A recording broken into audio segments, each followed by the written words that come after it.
मैं हूं प्रज्ञा मिश्रा और आप देख रहे हैं प्रज्ञा का पन्ना। आम आदमी की कहीं कोई सुनने वाला नहीं है, कहीं कोई सुनवाई नहीं है। और जो लोग सोशल मीडिया पर कोरोना महामारी में दवा, टेस्ट, अस्पताल और खराब व्यवस्थाओं से जुड़े ट्वीट करके सरकार को आईना दिखा रहे हैं, सरकार को सचेत कर रहे हैं, सिस्टम की शिकायत सरकार से कर रहे हैं, सरकार ने उनके ट्वीट डिलीट करा दिए हैं। इसका मतलब तो यही हुआ कि सरकार नहीं चाहती कि इतिहास में कोई मोदी सरकार को इस नाकामी और इस त्रासदी के लिए याद करे। इतिहास नरेंद्र दामोदर दास मोदी को कोरोना महामारी की चुनौती के समय नाकाम शासक के तौर पर याद करे। हो सकता है कि मेरी समझ छोटी हो, अगर मैं गलत हूं तो मुझे कमेंट में बताइए कि कोरोना महामारी से जुड़े भारत की खराब व्यवस्थाओं से जुड़ी चीजें सोशल मीडिया से हटाकर सरकार आखिर क्या साबित करना चाहती होगी। या ये भी हो सकता है कि सरकार की इमेज की चिंता रखने वाले दूरदर्शी लोग चाहते हो कि आने वाली पीढ़ियां कोरोना को तो जाने, लेकिन सरकार कोरोना में पूरी तरह से फेल थी ये ना जान पाए। हो सकता है कि इससे इतिहास में श्री नरेंद्र दामोदर दास मोदी को कुशल शासक घोषित करने में कोई अड़चन ना आने पाए।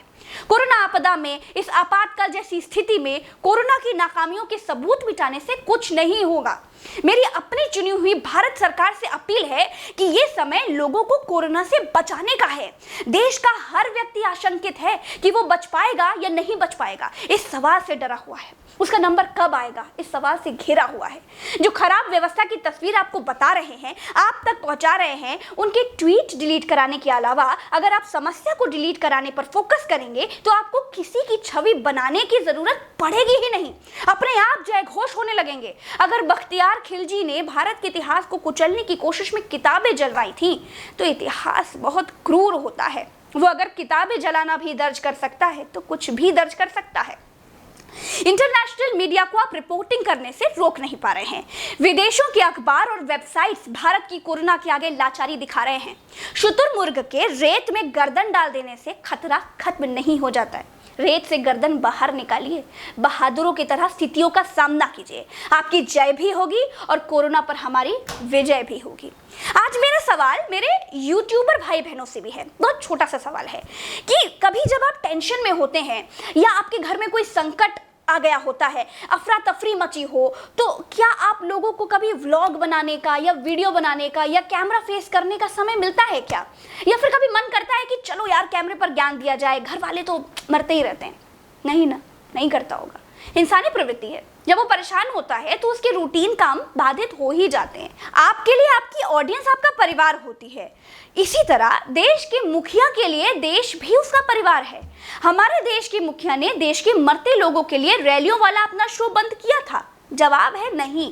क्या हमारे देश के मुखिया ने श्मशान में जलती लाशें, चीख पुकार के बीच अवार्ड समारोह बंद किया? जवाब है नहीं। सब छोड़ दीजिए।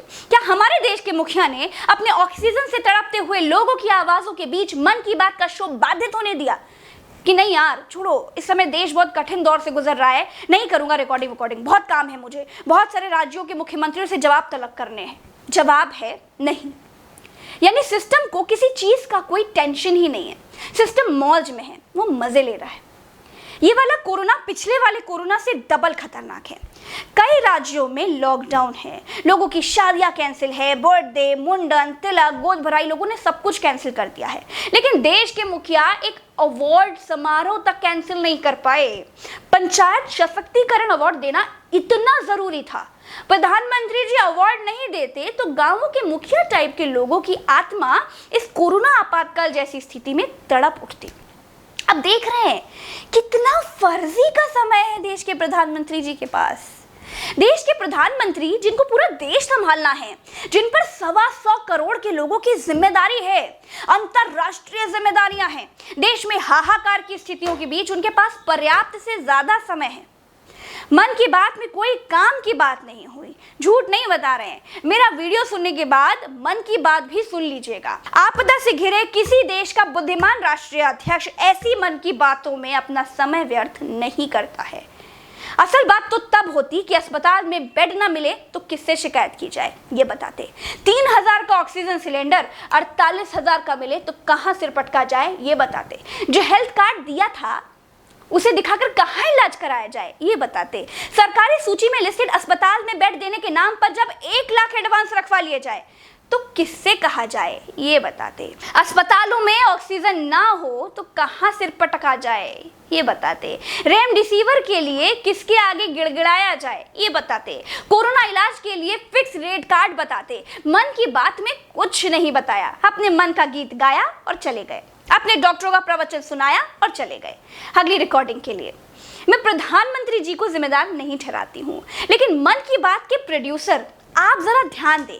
देश राष्ट्रीय आपदा में घिरा हुआ है। अगली बार जब आप मन की बात डिजाइन करें तो होली, दिवाली और आपदा वाले मन की बात में थोड़ा अंतर रखें। नैतिक शिक्षा की किताब बांटना ही मन की बात नहीं होता है। प्रसार भारती वालों थोड़ी मेहनत करो, देश के प्रधानमंत्री से एंकरिंग कराते हो, जरा ध्यान रखो। खैर चलते हैं, राम राम, दुआ सलाम, जय हिंद।